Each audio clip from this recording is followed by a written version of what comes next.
I'm Gio, And I'm Josie. and this is a new episode of Games I Speak. Today we have a lot covering all the recent games coming out. We even have information from the latest Final Fantasy XIV live event, which kicked off last night. It started late though because it's broadcast from Japan. So I have the latest news on that. So with that being said, let's jump right in. All right, for our first story, Final Fantasy Remake Intergrade Intermission DLC not on disc comes as a download code. This is an article from Screen Rant, but it kind of made the rounds earlier this week. You notified me of this. Yes. So let's read this. A listing for the physical release of Final Fantasy VII Remake Intergrade has revealed that the Final Fantasy VII Remake episode intermission DLC content, which is the Yuffie content, will be included as a code in a box rather than included in the game itself. Final Fantasy VII Remake Intergrade is the name of the base game's PS5 upgrade. So I know there's a lot of confusion. They're totally different things. So Final Fantasy VII Episode Intermission is the name of the two DLC chapters exclusive to the PS5 version of the remake. Yes. So yeah, let's discuss. What's your take on this? I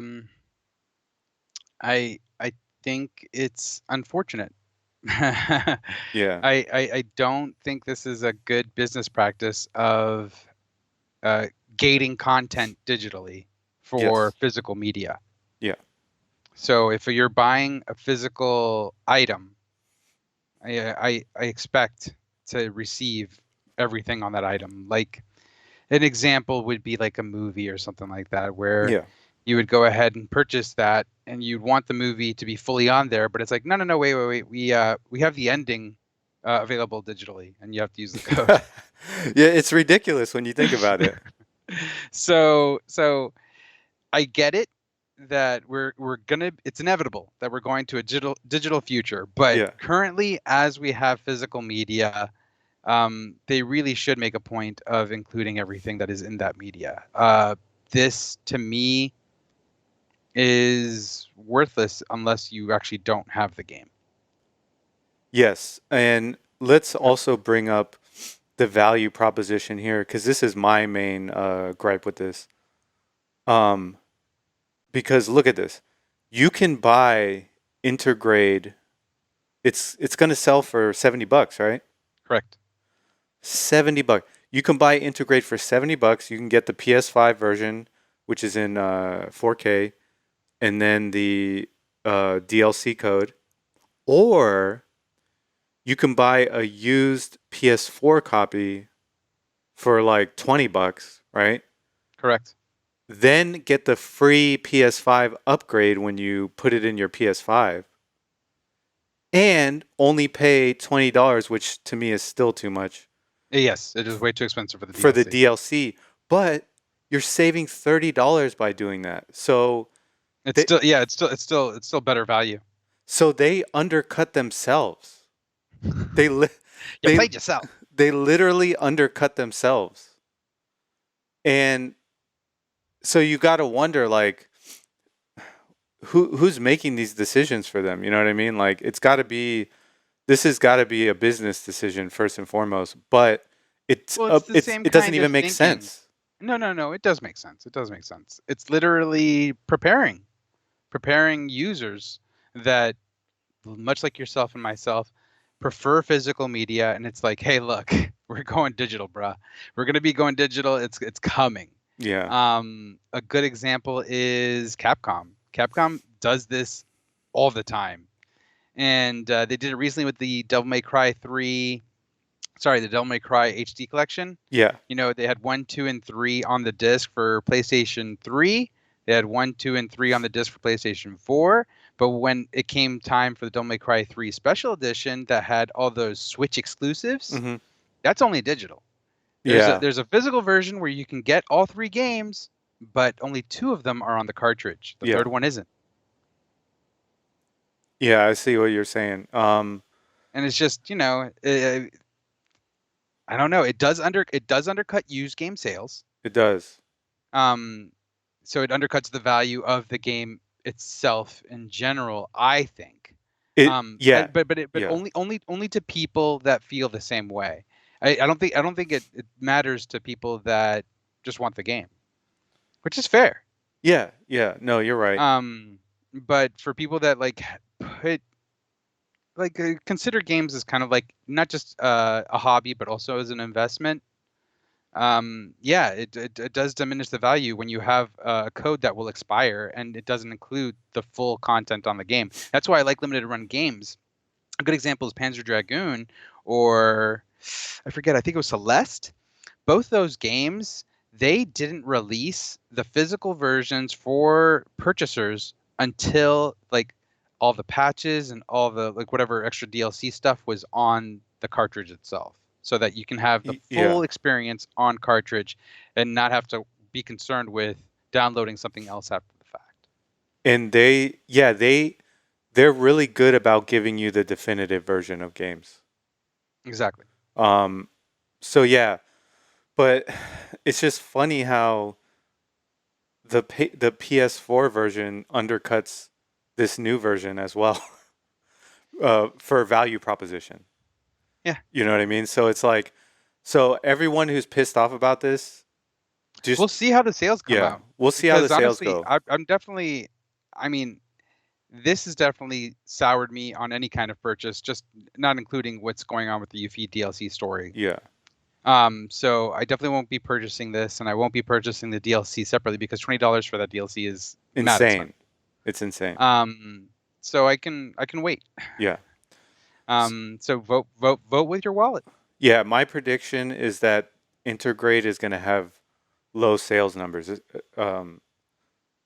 Especially, we might only see the Japanese numbers, but my feeling is it's going to have low numbers in Japan. So we'll see. We'll see what happens. We'll see. The thing is that I hesitate to make that kind of prediction, Hmm. but at the same time, I think that because the PS5 is in such a shortage in general, Hmm. that it will have low numbers regardless. Yes. Regardless if it's people that are just like, yeah, we don't want any of this, versus I can't even play it because I don't have a PS5. Yeah, you're correct. You're correct. And which also goes to the fact that like you're bet if you don't have the game yet, you're better off just buying a used PS4 copy, and especially if you don't have a PS5. And they gave it away for free, but you don't get the free upgrade with that one. Yep, You need a which disc. is Yeah, you need a disc for the free one. So yeah, I would recommend anyone who is frustrated with this whole concept. Your best bet is either waiting like you or just going off of a physical PS4 version and then buying the DLC separately. You'll save $30 doing that, maybe more. is that what you're doing? No, I already have Final Fantasy 7 on disc for PS4. Yes, that's So why I asked. Is yeah, that what you're oh doing? yeah, Are you yeah, going to be purchasing the DLC separately? yeah. I Because you might already wait. have the disc version, so you can already get Intergrade. Yeah, it depends. It depends if I'm in the middle of the game of a game, I might wait. Um, and I might wait until it goes on sale if that ever happens. I don't know. Yeah, no, I mean DLC goes on sale all the time. It Yeah, happens. yeah, It's not rare. yeah. All right. So next up, Final Fantasy 14 Endwalker. So for those of you that don't know, they're having the Digital Fan Fest, which started last night. I actually started watching it. It's late at night because it's streaming from Japan. So I think it didn't even start till around like 10 p.m. I think. So this is all the stuff that they announced. So they announced the release date. November 23rd of this year. So towards the end of the year. Um, there's yeah, that's not. Yeah, but you know what though? I fucking love this theme song. I I actually love didn't. this theme song, man. It I is actually awesome. didn't. The whole rock. Yeah. Yeah, I wasn't a huge fan. Yeah, I love it. I think it goes so well with the trailer. And if you haven't seen this trailer, Watch it. watch it and watch it in 1440p. It might be the best. I was telling Josie, it might be the best video game trailer I've ever seen in my life. That's how ridiculous it is. So yeah, they announced a new Reaper job. So so they've already introduced the Healing Sage. But then they announced the second job, which is a Reaper job. Yeah, it looks badass. I'm So actually pretty excited for this. so we can actually look at the. So there's some artwork, concept artwork, and then here's like a gameplay, and they have They're gameplay like, footage. they're like, you want to be a Dark Knight, but you don't want to tank. So here's a Reaper job. Yeah, yeah. Um, and you get like a familiar with it. Like you can Yes, summon a Reaper. it looks like a ghostly, like death, like Yeah. Um, summon, if you will. yeah. They also announced male Vieras. Yeah, that's something that people have been asking for. Yeah. So we can see what that looks like here. Um, what are they? Are they like an So animal Viera is the hybrid? race that was introduced, I think in FF12. It Mm-hmm. could be earlier than that. I could be wrong. But they've been predominantly female, and there have been male Viera, but we've just never seen them. Okay. So it was like this is predominantly a female race, but it's just because the males are in hiding. They Okay. just use them for breeding. So they're And rabbits. say it again. They're Yeah, kind of pretty much. They're rabbit. bunny people. Okay. Um, yeah, no, and it's great. Viera are pretty cool looking. I have a friend that I play with, Matt, and he plays as Viera, and very cool. Like Fran is one of my favorite, and she's from FF12, and she is also in FF14, so that's really cool. Okay. So they also announced some new areas, Yes. which they look amazing. So this one is Lebrinthos. It's an artificial training ground that's quite unlike anything the Warriors of Light have ever seen. So it's got that like Romanesque look to it. Um, kind of Greek also in a way.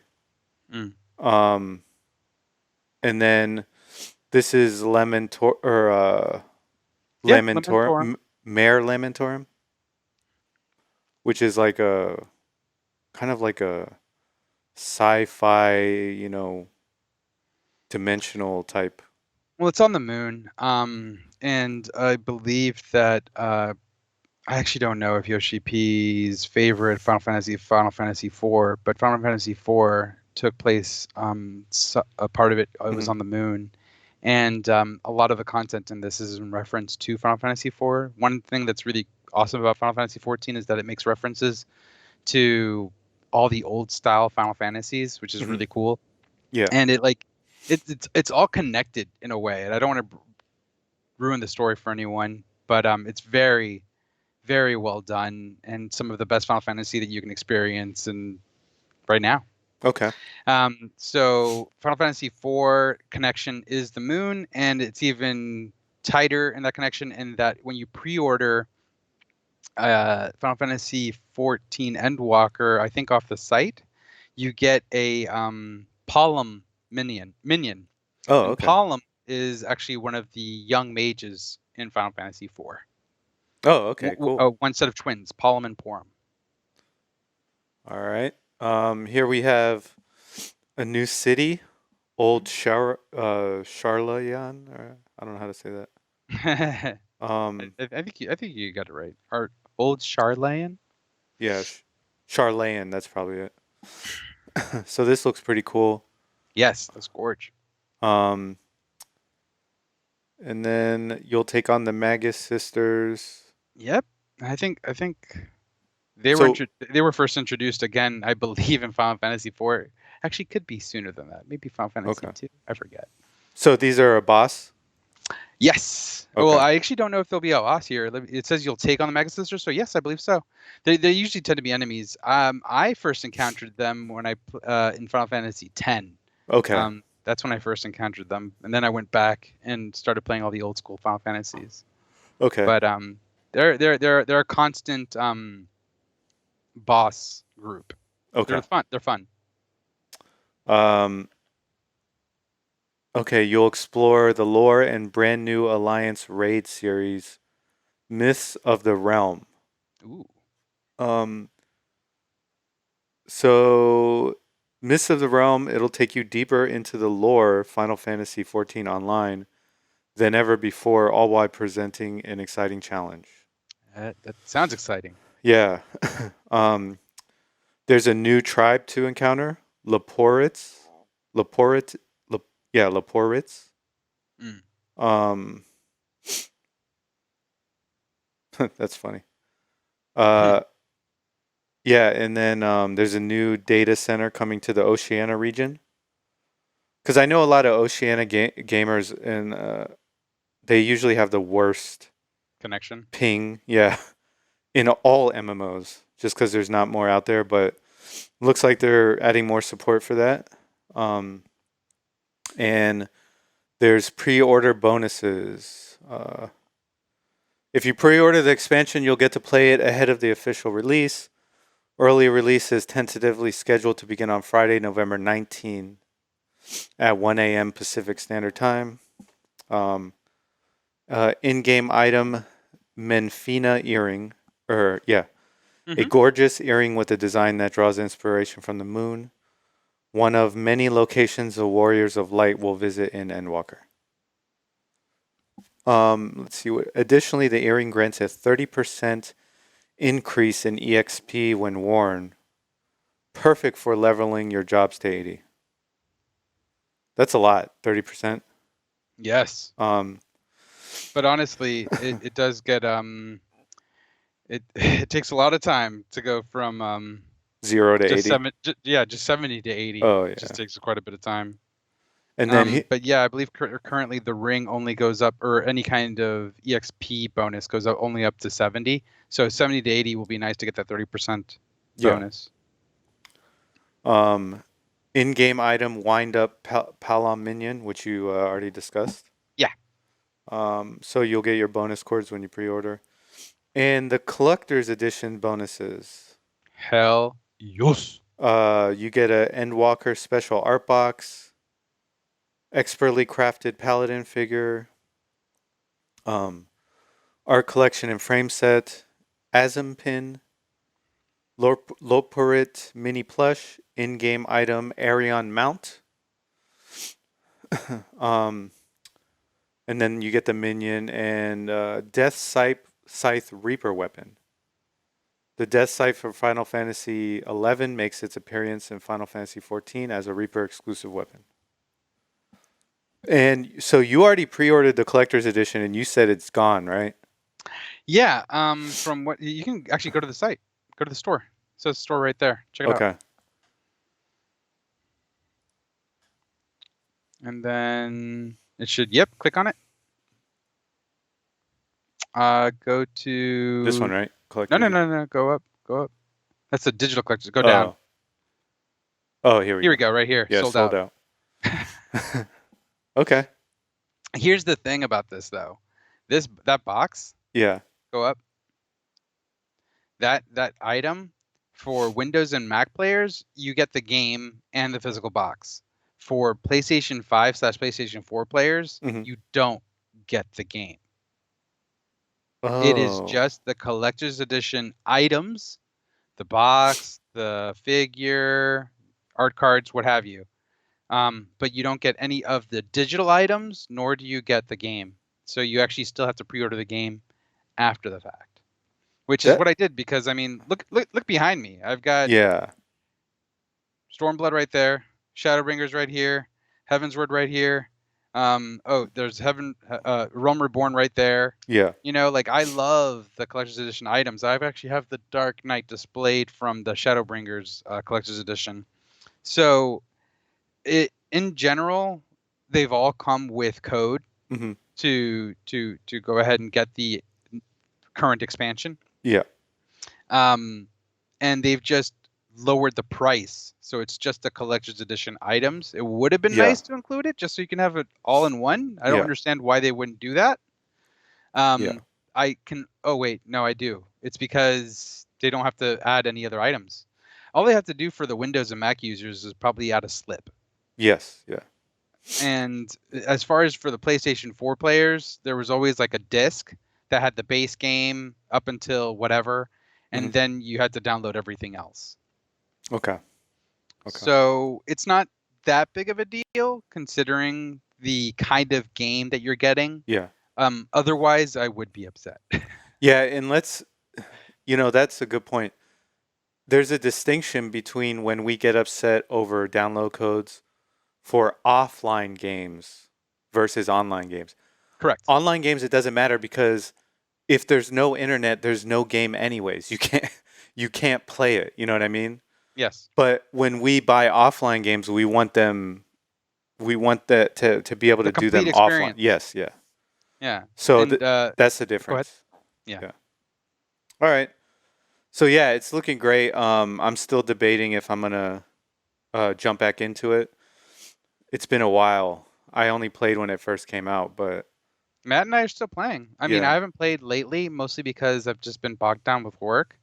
Um, and school starts in September again. Hmm. But thankfully, that it's releasing at the tail end of the semester, so that's awesome. That's great for me. Yeah. And I just recently found out that it might be the number one MMO game in the world. Apparently, it has over 20 million active players right now, which is insane. That's awesome. I think that's more than World of Warcraft ever had in their prime. Interesting. Yeah. I mean, I'd like to think that with the wealth of content and the community in general, Hmm. and I guess the streamlined nature of the gameplay, because I Hmm. think World of Warcraft is just a little bit more hardcore. I don't Yeah. know how much more streamlined they've become, Oh, they've become pretty streamlined. but I'd say that Final Fantasy is pretty welcoming, and with the state of the world as it is, I don't see why people, I see why people are trying to escape into Yeah. another world. No, you're right. You're right. All right. So next up. So this is an article from Video Game Chronicle. Housemarque says it hasn't decided how it will solve Returnal's lack of saves. So this is from a interview with Axios Gaming. I couldn't open this up. I think it had yeah, you got to sign up.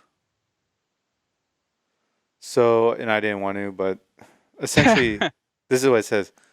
We understand that there are some systems in place that are currently a hindering factor, the guy said, and adding Hindering that the factor for what? huh? Hindering factor for what? I would say the more casual players.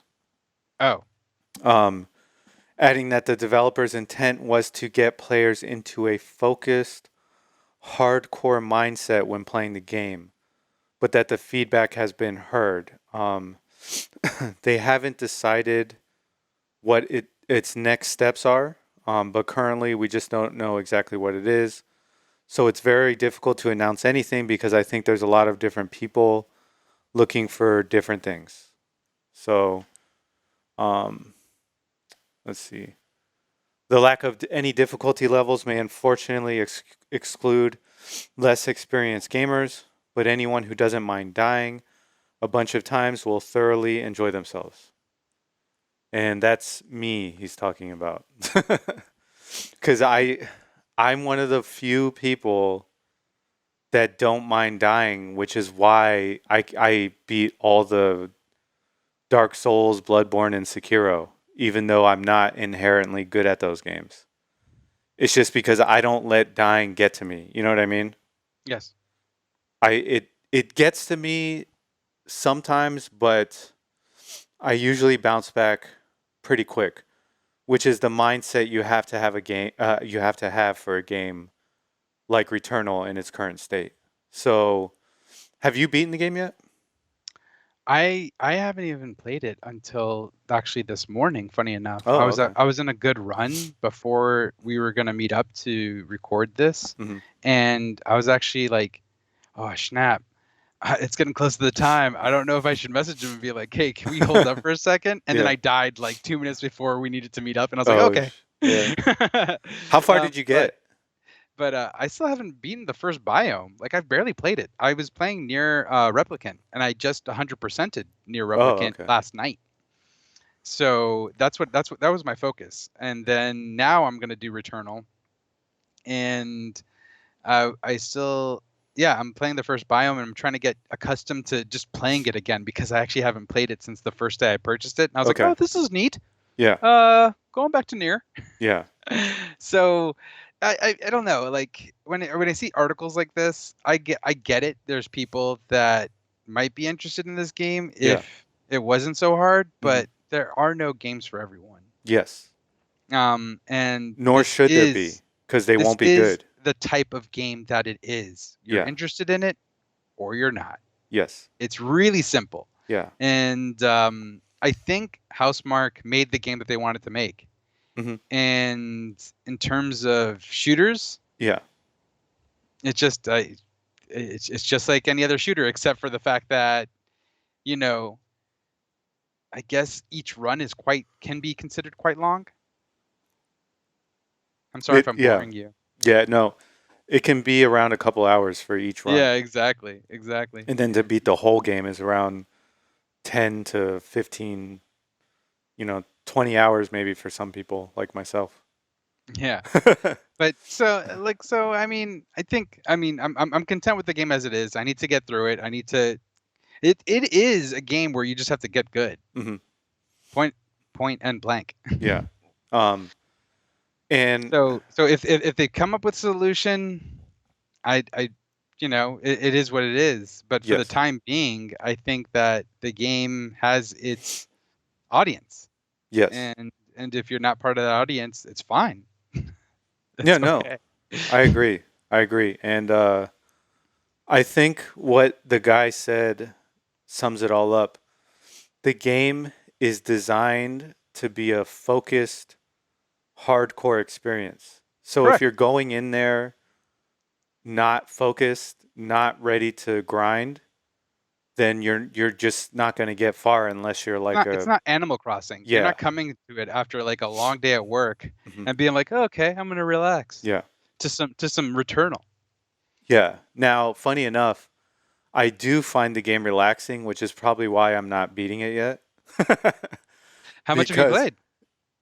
I've played at least like 8 hours, maybe Oh, 10 dang. hours. How Yeah. many biome? Which biome have you gotten to? I got to the first boss, funny enough, on my second run, Yes. and I almost beat him the first time. Okay. After that, I haven't gotten to him again. And I Wait, after eight think, hours of play? yeah, and I think it's because of what you said. I keep playing after work when I'm exhausted, Oh, and my focus just isn't there. And one slip up in this game, that's it. You know what I mean? You can yeah, that's die. not a good look. Yeah.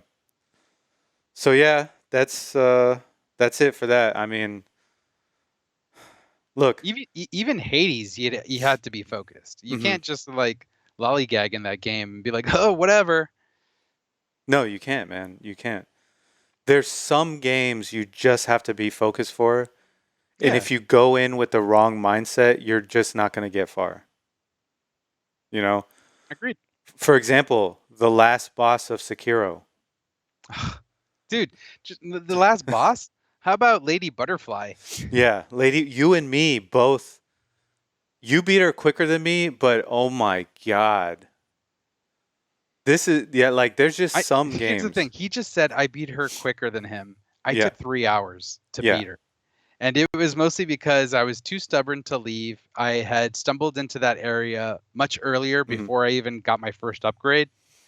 And well, not just before my first upgrade, but before that one ogre, that chained ogre, Yes. whatever it's called, Yeah. before I even beat that thing. Yeah. I just got into this place and I was just like, let's do this. We're here. I obviously have to get good. Yeah. And I just kept doing it over and over, just like figuring out her patterns, figuring out her move set, and like recognizing when to move, what to do. Hmm. I hate the fact that, and I love the game, but I Yeah. hate the fact that they didn't really have a different symbol or something for when you need to dodge. Like, that red Yes. kanji symbol that appears. It's Yes. like, that doesn't help me. No. You have to know what you're supposed to do through Exactly. through trial and error. Exactly. Some you And have to and sometimes parry. trial and error Yeah. takes a long Yeah. time. Yeah. So there you have it. You just got to play the game and you have to decide if you like it or not. If Yeah. you don't, I would recommend getting a physical copy.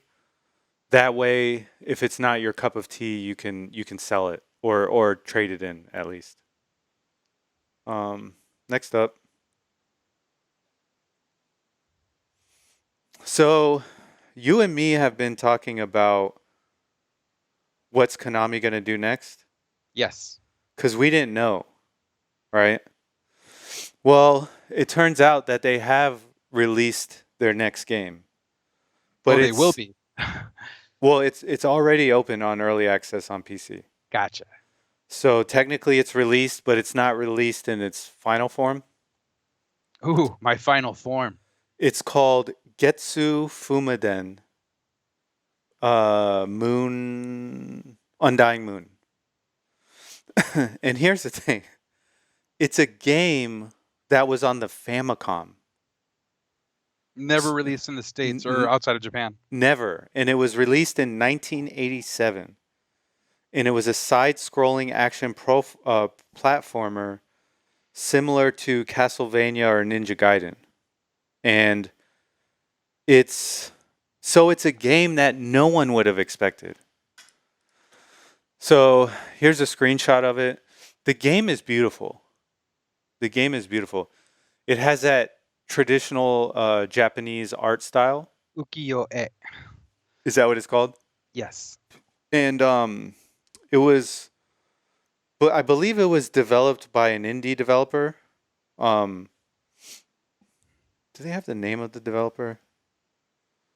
Yeah, you'll have to check. This is a very long. It's actually at the very top. I think Yeah. it says Guru Yes, Guru right Guru. there. Yeah. Guru, yeah.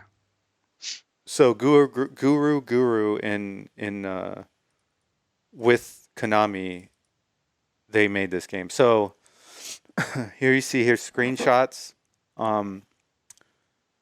So the game looks awesome.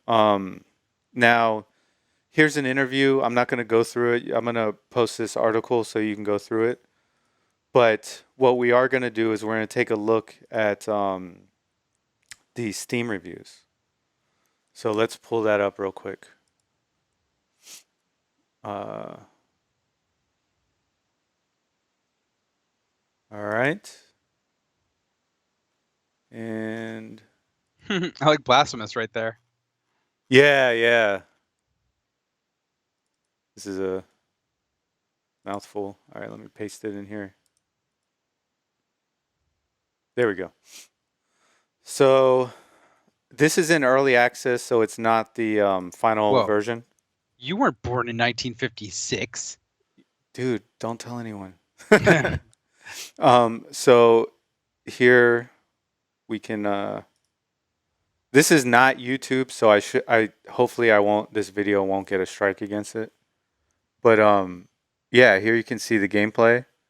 It looks very interesting. Like you can incredibly stylized. Yeah, very stylized. It gives me like Muramasa vibes / Okami a little bit. Yeah. It does have that cell shaded look of Okami. Mm-hmm. So yeah, let's take a look at some of the reviews here. It's mostly positive. That's out of 131 reviews. Like no one's played it. Yeah. But it's a decent sample size. I think if you expanded it, it would probably stay mostly positive for now. So the main gripe I saw was that the progression is slow. People were saying that it's similar to Dead Cells, only when you Slower. slower. Like when you play and you die multiple times, you get less of an incentive to keep the grind up in this game versus something like Dead Cells. So that's the main gripe that I saw in when I was reading comments. Hmm. So, yeah, I mean, what do you think about it? Do you think that first of all, I know we talked about it. This is not what we were expecting Konami to release.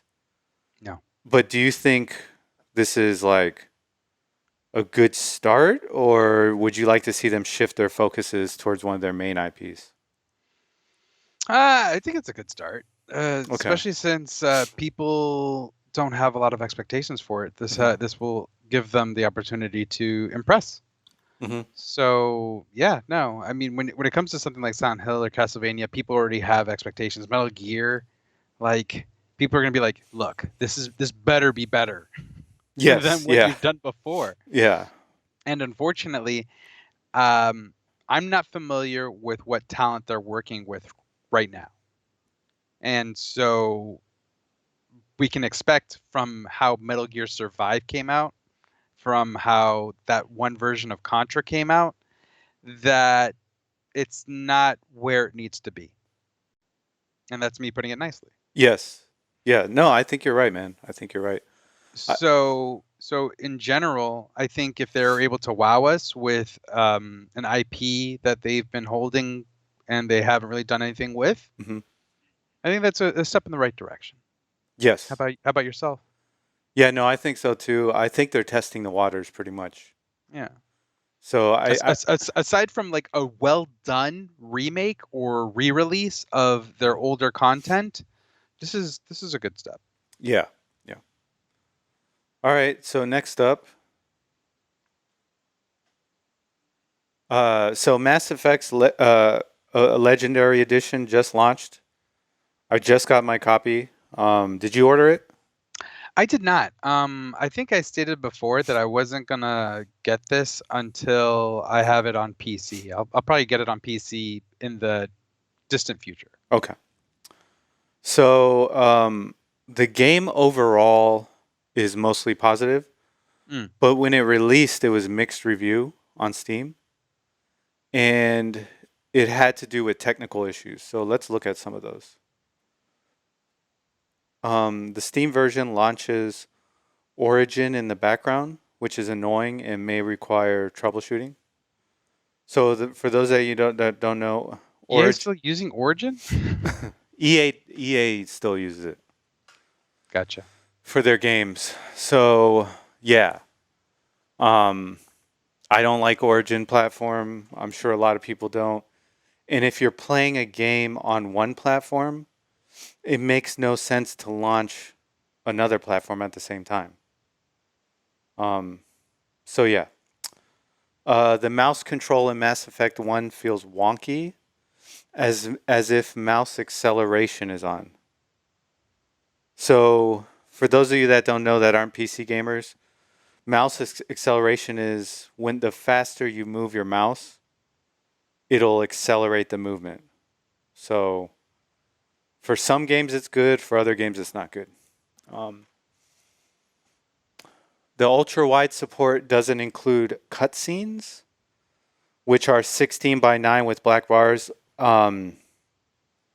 That is actually fairly common for remakes because when they render the video, they're re-rendering it in the original, or they're upscaling it, but they can't do ultra wide.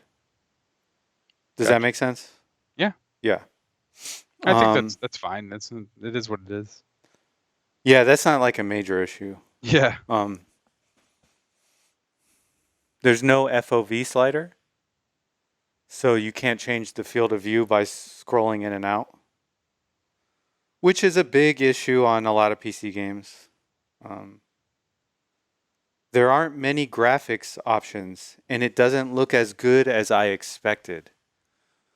The performance isn't as good as I expected. So these are very personal complaints. Now, if you go and look at the Steam page, there's a lot of people who are praising it. Mm-hmm. They're like, this is how a remaster should be done. Of course. Yeah. So here's another one. I can't run it at all. You can't set the audio and subtitles to different languages. And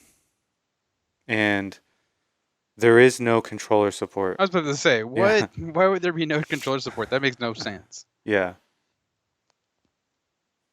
Hold on one second. So yeah,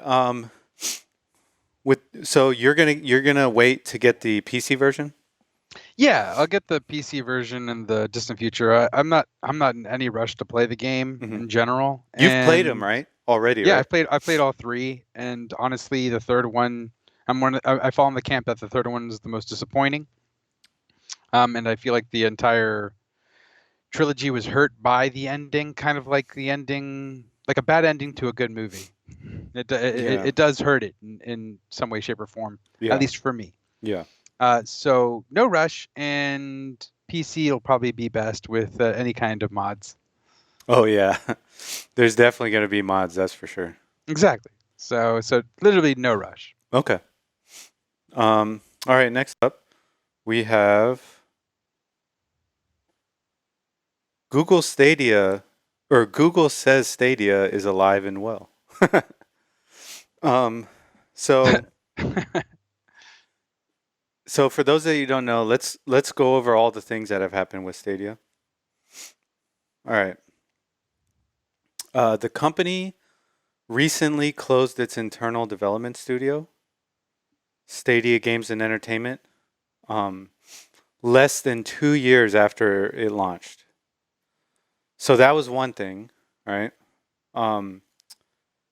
So they lost a key talent, former EA and Ubisoft producer Jade Raymond, who has since received investment from PlayStation for her new venture, Haven Studios. Did you know about that? Yes. Okay. So all went quiet earlier this month when Stadia's head of product, John Justice, resigned, and 6 members of staff went to join Raymond at Haven. So that's huge. You know what I mean? Yeah. No. It definitely. I mean, wasn't it just recently that Google Stadia just added a search function to Stadia? Yes. And Google is literally based off of their search function in general. So Yeah. why did it take them so long to add a search function to their platform? It is very weird, right? Yeah, It is. it just there's a lot of lacking of forethought in Stadia, and I think it feels very much like something akin to Google Plus, where they're like, we can do this, Yeah. and ultimately they didn't. Yeah. Well, let's look at what they say here. We're well on our way to over 100 new games launching on Stadia in 2021, and we're continuing to make Stadia a great place to play games on devices you already own, he says. I tell any non-believer to take notice of how we're continuing to put our words into action as we grow the Stadia Makers program and partner with AAA studios like Capcom, EA, Square Enix, Ubisoft, and others. So that's their statement. That they're building up their library and that everyone seems fine. But what doesn't seem fine is that good people don't want to work there. That's an issue. So yeah, I mean, if you could predict if this thing's gonna last, if this thing's gonna shut down, what are your predictions? I mean, I the the way that, and I'm not saying that I have my finger on the pulse of the gaming society. Hmm. Just far from it. I'm a niche gamer. I like specific types of games, and I kind of flock to that. I don't like. I'm not a. I'm not as well rounded as some would be. That being said, a lot of the gaming circles that I roll around in, Stadia is spoken with derision, Yeah. and I just don't see it lasting. And I don't know how it would, especially with better Game Pass. options like Game Pass. Yeah. So, how about yourself? Yeah. I don't. I like to think that you're the you have a wider reach in terms of gaming news, especially just for the show in general. Yeah. Yeah. I mean, I try to focus on the whole ecosphere. Mm. Um, yeah, it doesn't seem like it's serving. I think they would be better off to focus on a niche within gaming and build the best platform for that. How what would they do there? What do you mean? Like what niche? Well, they could do like they could work with indie developers, do like a focus on indie games. They could do a focus on more like open world online games, multiplayer games. There's all these different things they could do, but like they're doing like a general approach, and I feel like it can't compete with something like Game Pass, where they can do a general approach and be successful at it. You know what I mean? Well, not just that, but they have a better foundation than Stadia ever Hmm. has. Yeah. Stadia has been scrambling to catch up, and I don't know if they can. So yeah, I mean, I don't know either if they can. I guess my prediction is that either they're gonna find a niche and specialize in it and bring in a lot of gamers interested in that niche, Or they're gonna fade or away, they're gonna go the way of the dodo. like That- Google Plus. yeah. So that's my take on it. But yeah, we'll see. But so far, things don't look good. All right. Oh no, what were you gonna say? I just had like a weird idea, like, if they were able to team up with someone, I think they'd stand a fighting chance. Yeah. And I think one group that they could stand to team up with would be Amazon. Hmm. Amazon's trying to do their whole Luna Yes. um, structure platform, and I don't know how well that's going to take, but Amazon already has a gigantic customer base. I don't know if Huge. they have. I Huge. don't know if they have the. I guess the technical Hmm. capabilities that Google has. I No, don't they know. do. Is They do. They do? Yeah, Is it they do. comparable? Would you say? Oh yeah, it's comparable. Then no. It was just a pie in the sky thought, but no. Yeah, Yeah. Amazon will do their own thing. I mean, they own half the world. Yeah. Amazon has their own gaming engine called Yeah, but Lumberyard. what have they done with it? Oh, there's been a bunch of games made with it, believe it or not. Oh, really? How many have you Yeah. played? You can we can pull it How, up actually. how many have you played? I don't know because there's a lot on it. I don't How know. many have you talked to? Who have you talked to that has played this? All right, let's check it out. Oh yeah, they own Twitch. That's Yeah, huge. and they own Twitch. Wait, go back up. Go back up real quick. Right there, stop. Dennis Dyack coming back from the dead with Dead House Sonata? Holy crap. I was just wondering about him. Oh, wait, that's February 21st, 2019. Yeah. Like 3 years ago. Wait a second. Why are these articles from 2019? Yeah. Are you sure this is still alive? Yeah, no, this is their blog, which is still old.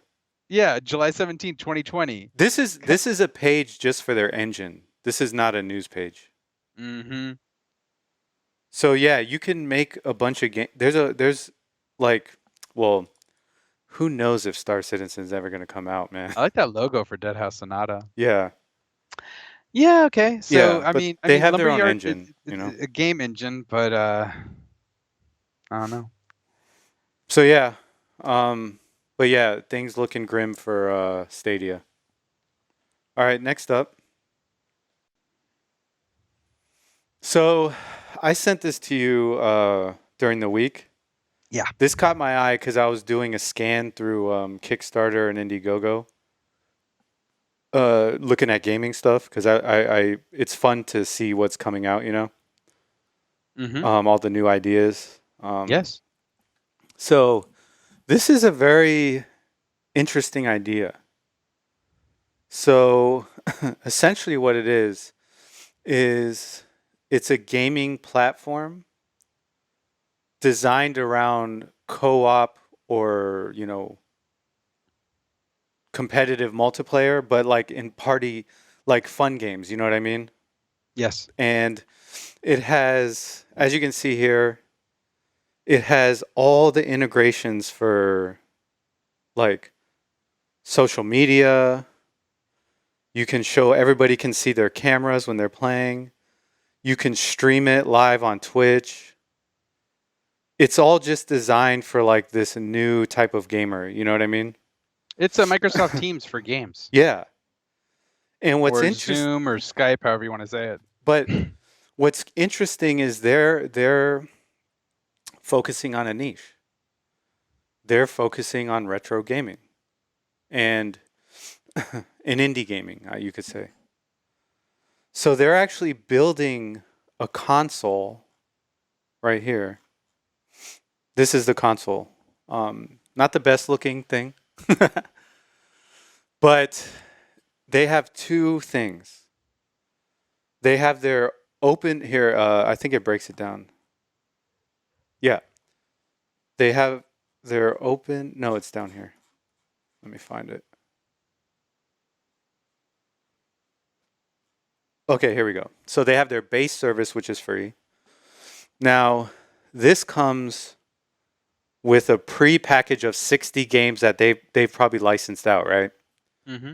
So anyone can play these games for free, multiplayer, friends online. You can plug in your own controllers. All that's free. Now, they have a premium membership where you can set up your own server, right? And you can hook up their console and you can play your NES, SNES, and Sega cartridges using their system multiplayer. So, for example, if I got the premium service, I could invite you in my server and we could play Streets of Rage 2 on their console. Word. Yeah, word. So, yeah, I mean, this is what I'm talking about when I talk about like focusing on a demographic of gamers. You know what I mean? Yes. And giving them a very specific solution, but something that's cool, you know? Mm-hmm. So they've already made over $100,000 in backing, which is pretty cool. Have you So backed them? yeah, it looks like they have a base to work with, right? Have you backed them? No, I'm waiting because the console is $300. Hot damn. Yeah. So or no, it's not $300. Actually, I think it is. The Go, whole go back to the package. page. Yeah. If you go back to the page, we'll see. We'll see It what it was what is. cheaper Go if to you the got it. right. The right. Yeah. It The was right. cheaper if you got it earlier. There you go. Piepacker. No, you're going too fast. Secure your Pi reader with 2 adapters of your choice. That's $180. What's at the top? One adapter, I think. Pi reader. What is Pi reader versus Piepacker? So Piepacker is Pi the reader and 1 console adapter. yeah. There you go. So Piepacker is the service. Pi oh, Reader is the console. gotcha. So there you go. There's $100 right there. Okay. So the console is cheaper than I thought. Okay. If it's I think it's if you want to get all three. Yeah, here we go. So this one you get the reader plus all three adapters, How much is that? 300. Plus it comes with all these other perks. Let's see what it says. Gotcha.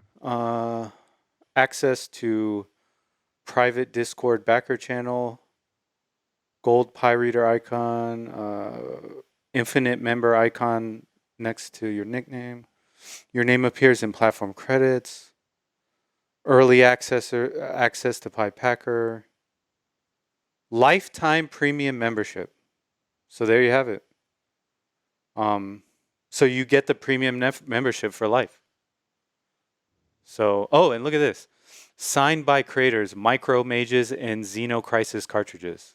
That's actually pretty cool. So yeah, actually that's a pretty good package right there. Actually, I'm sorry, I didn't switch over to the page for everyone to see. So yeah, I'm gonna put this in the description so everyone who's interested in this can go to their Kickstarter and see. But yeah, this is actually not looking that bad since you get the console, all three adapters, 2 cartridges signed, and a lifetime membership to their service. So yeah, I mean, what do you think about that? Do you think it's an interesting concept, right? It's definitely an interesting concept. Yeah. I'm not part of that demographic. Yeah. So I'm not really too. It doesn't get me. That doesn't blast my nips off, if you will. Yeah, you're a very. I'm a solo gamer. You're a solo gamer. Now here's a question: if I were to Except get for it, an MMO, I love I love FF14. if I were to get it, would you be down to try like co-op on like an RPG on like Super Nintendo? Would you be down to do something like that? I would have to purchase it. No. I think the guy who has the console, as long as he has the premium membership, he can invite everyone in. Because I don't know. That's a good question. Honestly, I don't think it would work if only premium members could play those games multiplayer. You know what I mean? I think it would only work if I bought premium, right? I'm gonna blow up GeoSpot right now. Yeah. I'm gonna blow up your spot. Yeah. Literally, I've tried to play with this man, Ghost of Tsushima multiplayer. Haven't done it. Monster Hunter Rise multiplayer. No, that wasn't my Haven't done it. fault. That wasn't my fault. You That's said all you your weren't fault. interested. Everything is your fault. You said you Everything. weren't interested in Dark Souls multiplayer. We And played- He's like, I bought Dark Souls for the for the PC. Don't lie. I said Dark Souls. Yeah, Demon Souls. But we did play Demon Demon Souls. We did. We Yeah. finally got hooked up for that. But I'm just saying, Yeah. that's one out of how many? Yeah. Okay. All right. The next one we pick, we're gonna do it. Okay. We're gonna. I do hope it. so. Yeah. The next Monster one. Hunter Rise, I still need to play. I actually haven't played it. That's since, your fault because I did invite you to play Monster Hunter Rise. John and I invited you first, and we played it multiple times before you got on and played it with John. Yeah, So, but I played it with him like not my 3 fault. times now. oh, Where that's you great. have been at? Where you been at, dog? Oh, how long did you play for? 10 minutes? Nah, man, we played for at least like 5 hours, maybe. But yeah, no, I really haven't put much time into Monster Hunter Rise. Okay. It's a great game, but I've been busy and I've been wanting to beat near near replicant because of the story content, and I didn't want to get spoiled for it. Yeah. Speaking of which, you were spot on when I asked you if Rise was gonna replace World. World just broke an all-time sales record. Oh wow, The game is awesome. still selling. Yeah. That's great. I Yeah. mean, like if they were to make Rise look like World, hot damn. Yeah. Hot damn. Yeah. I think Rise is a great introduction to the Monster Hunter series. Phenomenal. No, Yeah. not just phenomenal, but here's the thing. It would ruin I think most people's expectations for Monster Hunter because of the quality of life improvements that they've made with Monster Hunter Rise. Yeah. Like honestly, going back to play any of the older Monster Hunters, they'd be like, "What the hell is this?" Yeah. Yeah. I don't have oh snap! What are the dogs called? Palamutes. Palamutes, yeah. Where are my Palamutes? The It's like, nah, you don't have any. Dude, the Palamute is amazing, Oh, man. fantastic! Yeah. It's great. It makes traversals so much fun. Yeah, yeah. All right. So our final story. Uh, Starfield images reveal first-person view in HUD in new leak. So there have been leaks in the past with this game that I didn't cover because they looked bogus, right? Not just that, but this game has existed for how long now? Years. It was announced in like I don't think years. I think a decade. yeah, no, it was announced in like What is that article? Could Elden Ring be canceled soon? Who? What is that? Sorry, I'm sorry. this is clickbait, man. I'm not clicking Yeah, that. it looks like it. There's Sorry. no way From Software would cancel it. Fair enough. Um so yeah, no most of the rumors I've seen with this game all look like bunk. They didn't look real, they didn't look convincing. These images, however, look very convincing because of the detail that's in them. You think? Yeah. You don't So think this looks like an Xbox 360 game? this is just a rendering, so who knows? You know what I mean?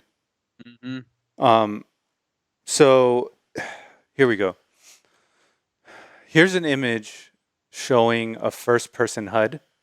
So this is a third-person view, but Okay. we don't know what this is. This could be like a cutscene. This could be like the beginning when you like zoom into the game, or when you zoom out, maybe field of view. But here we have specific first-person scenes, and it kind of goes with the whole theme. It's an open world sci-fi game. Now, for those of you that don't know, this is a game from Bethesda. It is supposed to be an open world sci-fi game. And people are saying like, "Oh, this is like the sci-fi version of Oh, Skyrim." shoot. What? I'm sorry. This is Starfield. Okay, when I said over a decade, I meant Star Citizen. Oh, yeah, yeah. No, Star Citizen is a flight Completely wrong. combat I simulator. Yeah. apologize. My B. Starfield. No, It's been a couple years, right? yeah, it's only been a couple years. They Yeah. talked about it at E3. I remember. Yeah. When we still had E3. Mhm. It was before Fallout 76 came out. Yeah. Yeah. But yes, no, okay, yes. This is supposed to be like It's an art. Fallout It's a sci-fi slash role-playing game. Elder Scrolls. Yeah. But in space. Yes. But here's the thing, and this is one of the things that they were kind of roasted on, is that are they using the same engine? And that's one of the Yeah. things that the people are like, "Yo, you keep using the same damn engine. What's wrong with you?" Yeah. Well, it's speed. Here's the thing, man. Like, if you have a good engine, you get so much out of it. Look at Keyword good. yeah. Look at the I RE mean, engine. their games have been releasing as buggy messes. Yes. Look at the RE engine. Oh, it's a beautiful engine. Yeah. But here's the thing. That's a relatively new engine Yes. compared to the engine that they've been using, and I could be wrong here. Yeah. They've been using this since Elder Scrolls Oblivion, Mm-hmm. or before that.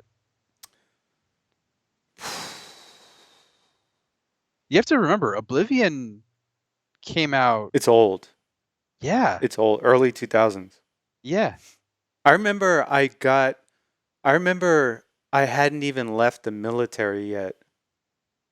And I built a gaming PC when I lived in Dubai or Abu Dhabi because I wanted to play Oblivion. Yeah. I had a Dell XPS, and I wanted to modify it, and I took it to like, I forget, like a Micro Center or Circuit City or something, and they're like, "No, we can't do anything with this thing." And I was like, "Damn it!" So I ended up purchasing an Xbox 360 to play Oblivion because I didn't want to buy an entirely new PC. Yeah. And that was I bought an Xbox 360. That was my first console that I purchased, straight up, just for Oblivion, and it was one of the best experiences I've ever had. I loved Oblivion. Oh yeah, you did. You played the shit out of Oblivion. Oh yeah. Um, Yeah. but even then, like it was mind blowing for the time. But when you get to something like Skyrim or even Fallout 4, you started to see the age, and Yes. especially in terms of facial expressions Yes. and interactions, or just the whatever pool they're taking to show enemy or body expressions in Yeah. general. Yeah. And the third person view isn't the best. No. It's it's capable, Yeah. but but you don't want to play it in third person. No. No. And then Fallout 76 has been in a shit show. Yes. So I guess when you say that, you like when you have a good engine, yeah, I get that. I totally get in terms of cutting development time. Yeah. But if people are like upset at how your games are coming out, what do you do? Yeah. I Do you, mean, do you, do you just not listen and just keep chugging along? I mean, I don't know how Fallout 4 sold. I know Skyrim sold gangbusters, but I don't understand why Skyrim sold gangbusters. Like I liked Oblivion more than Skyrim, yeah. TBH. And I have the collector's edition of Skyrim as Mhm. well as the VR edition of Skyrim for PS4. Okay. So I have multiple copies of Skyrim. I've played it. Yeah. Yeah. I have multiple copies because they release it every year. Because people keep buying it. And Yeah. the only reason I bought the PS4 VR version is because it was on sale. Yeah. So don't blame me on that one. Okay. And it came with the most recent version of the VR.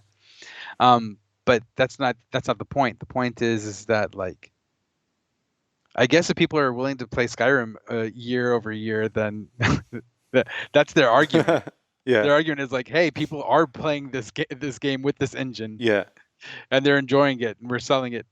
So Yeah. I keep mean, enjoying it, suckers. there should be a development, like a research development aspect to upgrading your engines. Um, but yeah, they probably don't they probably don't focus enough resources towards that, or they're just so like married to their current platform that they don't want to disrupt their development cycle. I don't know. I mean, I honestly don't know. But yeah, they could use an overhaul for an engine. Okay. Yeah. All right. Last up, we're gonna have to manually look this up because I forgot to add it to my thing. Oh no. Manually. What will you do?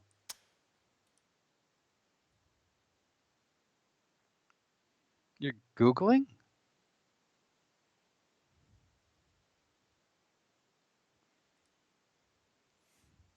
Where is it? Here we go.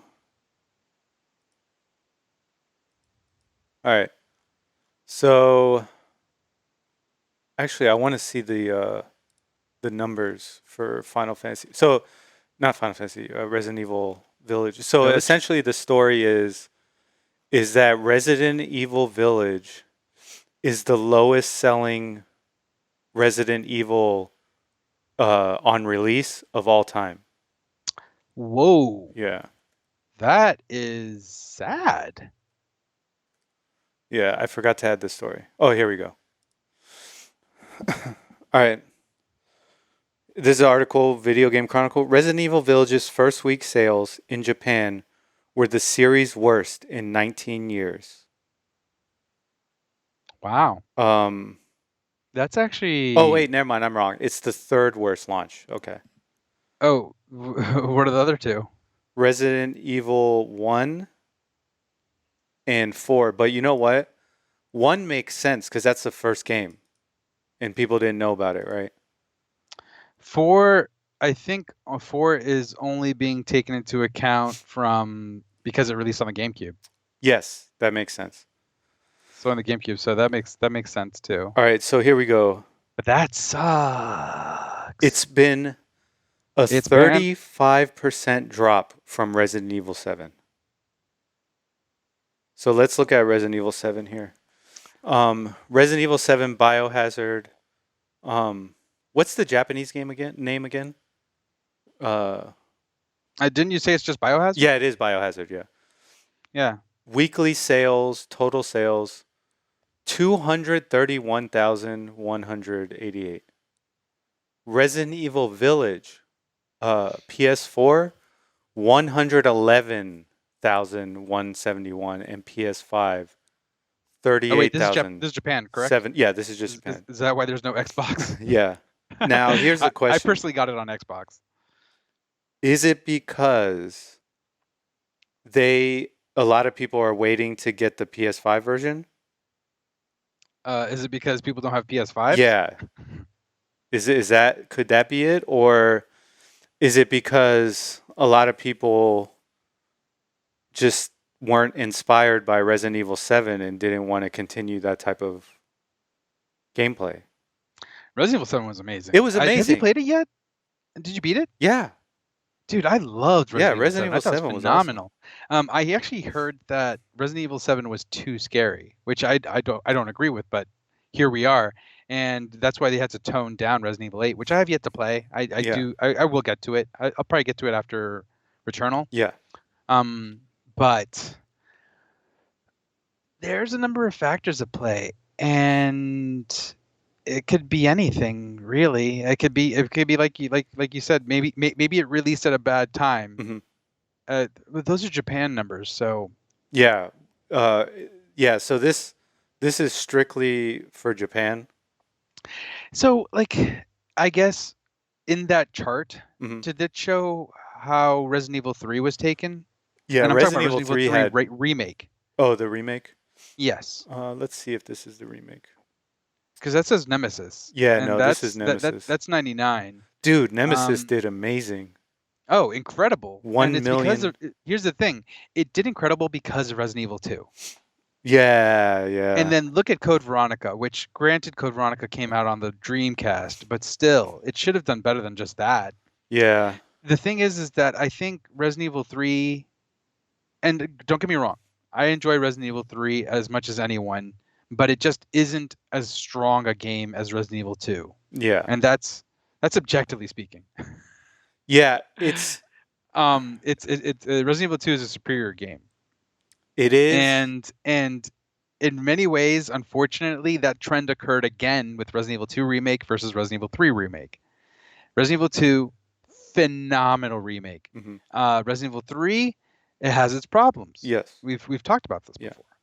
And so, judging from Resident Evil 2, Resident Evil 3 probably sold marginally well. We don't know. Yeah. Unfortunately, we don't have those numbers. But I'm assuming it sold pretty well comparatively after Resident Evil 2 Remake. And then, because Resident Evil 3 didn't hit so well, Mhm. Resident Evil 8 gets the brunt of it. The next Resident Evil just gets hit harder Yeah. because the previous one just didn't live up to expectations. Yeah. In Resident Evil 7,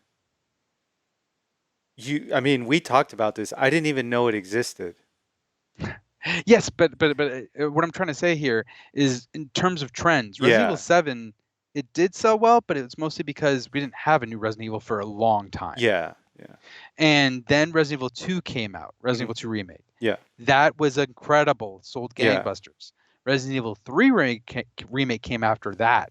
And then that's where people are like, wait a second, this didn't live up to expectations. It's Yeah. a short game. They cut content. A lot.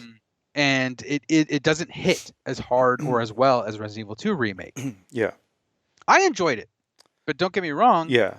it isn't as good as Resident Evil 2 Remake. No, you're right. It's just a cold hard reality. And so after that, there hasn't been a long period of time since Resident Evil 3 Remake to this. Mhm. It's the most recent Resident Evil. Resident Evil 3 Remake didn't hit that well. Yeah. People maybe weren't that excited. Yeah. You know what? Games do build up momentum. Yeah. Yeah. And there's trends. Yeah. Just like we just saw with Resident Evil 3 Nemesis after Resident Evil 2. Yeah. That built momentum. It didn't sell as well. Mhm. Sometimes it just happens with franchises like that. You know what? I'd like to see the US sales numbers for Resident Evil 8 Same here. because Resident Evil 8 has been like a phenomenon in social media in the US. So I would assume maybe we have much higher numbers than Japan. I mean, in general, we're going to have more because we have more people, but I would say probably per capita we probably have more, um, just because it was hyped up a lot in the U.S. Maybe I mean, but do you think that it wasn't marketed well in Japan? I I don't doubt that. know. I don't I doubt know. that. Yeah, And Monster Hunter Rise sold like I gangbusters know. everywhere, I know. everywhere. So I doubt Capcom would not market one of their flagship titles, which is Resident Evil. You know, Monster Hunter first came out when on the PlayStation 2. Yeah. I remember playing the first one and being like, "This is so slow."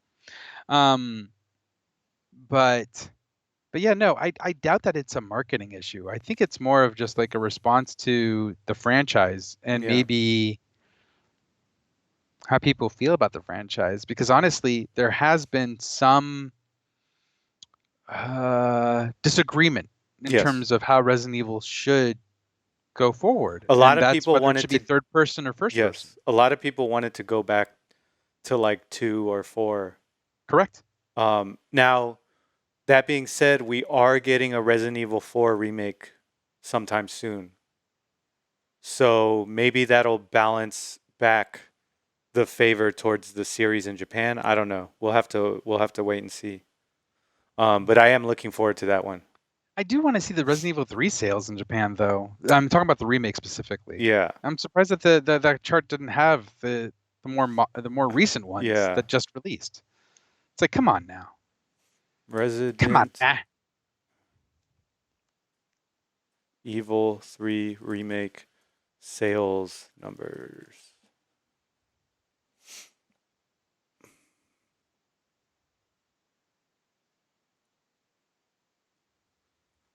Where is it? It's up here. Okay. Resident Evil 3 was last reported to have sold 3 million copies as of Capcom's Q2 results in October 2020, meaning another 600,000 copies were sold since then. So I guess it was a very successful game. How about Resident Evil 2, comparatively speaking? Go back. Let's just do a little bit due diligence. All right. Huh, there we go. Oh, okay. That's Boom, that's way higher. boom. Yeah. Yeah. Yeah, look at that. 7.8 million copies sold in total, making it tied with Resident Evil 5 for the second best-selling game in the entire franchise. And here's the thing: Resident Evil 5 is the best-selling game. Why? Because of momentum from Resident Evil 4, Yeah. and that's the trend. Yeah. So the trend that they gave with Resident Evil 3 is a downward one, unfortunately. Yeah. Yeah, and now Resident Evil 8 is suffering. But yeah, I mean, you and me have yet to play it. Here's another issue. I thought of this. Did the oversaturation of demos backfire? Honestly, Because what if I what if go they ahead. kept putting out those demos in Japan and people in Japan didn't like how the demos played and that turned them off to buying the game? That's another possibility. Because demos are there to entice you, right? Yes. And the way they rolled out those demos was very confusing, and it might have turned Yeah. off some people. Yeah. No, I could see that. Yeah. Um, yeah, in general, demos have tended to make me purchase a game rather Okay. than steer me away from a game. The biggest, but like in terms of demos, like I don't know. I think that, and this could be just me, but I'm just going to share my opinion. Yeah. Um, is that like if you're already interested in a franchise, unless like you're really hard up on playing the demo, you're gonna purchase the game. You're Yes. gonna get it, Yeah. and that's me. I personally I didn't even play any of the demos. The only one I played was Maiden, Mhm. and that was the visual demo. That was barely a demo. Mhm. It was less than 20 minutes. Yeah. Um, for Resident Evil 7, I played the what's it called? Beginning hour? I forget what it was called. Yeah. And then for Resident Evil 2 remake, I played that one. What was it? The 30-minute demo, the one-time demo, where you Yes. can only like play it for until you die. Yes. Yeah, I played that too. Um, but in general, like I was already sold on those games. Like I was already gonna get it. Yeah. Does that make sense? Yeah. So like, Yeah. I don't know if that would necessarily hurt, unless of course it's just the style of game, which is again first-person shooter, comparatively speaking. Yeah. Yeah. And we can't forget that like the Switch is doing so well in Japan right now. It's crushing the PlayStation. You know, It is. It is in the Xbox market is like almost non-existent. non-existent in Japan. Yeah. So, yeah, I mean, there you have it. The sales numbers looking disappointing in Japan for Resident Evil Village. So, Yeah. but yeah, hopefully by the time we do the episode next week, I'll have maybe beat the game. I don't know. We'll see. I can give I'm a actually better. gonna go back. I haven't played the DLC in Resident Evil 7, Uh-huh. so after Returnal, I want to replay Resident Evil 7 again, Okay. and then get into RE8. Oh, So okay. So you have a fresh perspective. yeah, well, I mean, here's the thing with RE8. Unlike some of the other Resident Evils, like Resident Evil 2 and Resident Evil 3, yeah, they're connected. Yeah. Because they have like that parallel story. Resident Evil 1, yeah, 1, 2, and 3 actually, Yeah. and Code Veronica. Shoot, damn. Yeah. But 4 kind of came out of nowhere. Mm-hmm. 4 is like Leon. He's a Secret Service agent now, Yeah. and he's in Spain. It's Yeah. like, okay. And then 5 is like Chris and Shiva in Africa. All right. And then 6 was like a best of. Yeah. But 7 came out of freaking nowhere. It's like you're Ethan Winters, Mhm. and you're in wherever you are. I guess Bumfuck. was it Louisiana? Louisiana, yeah. So it is Resident Evil 7 does take place before Resident Evil 8. They follow each other. It's the same character, and I think that's something that they haven't done. Yeah. Where they follow the same character from one game to the next. Yeah. Yeah. Except for maybe Revelations, but we're not talking about that. Yeah. So yeah, that's it for this week, everyone. And yeah, if you've played any of these games, give us your comments in the below. Yeah. I like to keep these videos open for discussion because that's what this show is all about, is discussion. So hope you all leave some comments. Let us know what you thought about everything, and whether you agree, disagree. Let us know. All right. Thanks everyone for watching. And keep on gaming. Have a Take good care. Take care. Hey everyone, thanks for listening to this episode of Games I Speak. If you liked the episode, please like and subscribe, and we'll see you all next time.